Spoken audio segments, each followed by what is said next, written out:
আপনার সন্তান কি একদমই কথা শুনছে না? তাহলে এই ভিডিওটা আপনার জন্য। আপনার সন্তান হয়তো কোনো কিছুতে ব্যস্ত আছে।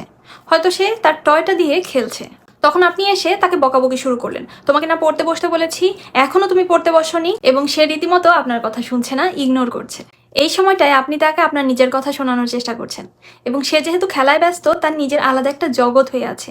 সেই জগতে সে ঢুকে আছে। সে আপনার কথা শুনতে একদমই প্রস্তুত নয়। এমন যদি সিচুয়েশন হয়, সেক্ষেত্রে আপনি কি করবেন? এমন সময়ে সর্বপ্রথম আপনি আপনার সন্তানের সিচুয়েশনটাই এন্টার করবেন। হয়তো সে ফ্লোরে বসে ডল দিয়ে খেলছে। আপনিও তার সাথে ফ্লোরে বসুন এবং তার ডল নিয়ে সে যেভাবে খেলছে সেই খেলাটাই একটু হলেও এঙ্গেজ হয়ে যান।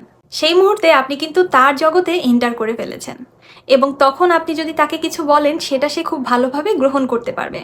তখন কিন্তু আপনি তাকে এইভাবে বলতে পারেন, তুমি ডল দিয়ে খেলছো, এটা খুবই মজার একটা খেলা, আমিও এটা খেলতে খুব এনজয় করি, বাট আমাদের এখন পড়াশোনার টাইম, চলো আমরা এখন পড়াশোনা করি।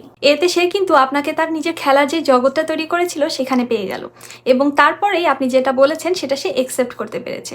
আর বাচ্চাদের যে কোনো কিছু শেখানোর বা কাজ করানোর সবচেয়ে চ্যালেঞ্জিং বিষয়টা হচ্ছে তাকে কথা শোনানো। আপনি যদি আপনি কি বলতে চাচ্ছেন সেটা তাকে শোনাতে পারেন, সেটা অবশ্যই ওয়ার্ক করবে। তো এভাবে একবার ট্রাই করে দেখতে পারেন, আশা করছি কাঙ্ক্ষিত ফলাফল পাবেন। ধন্যবাদ।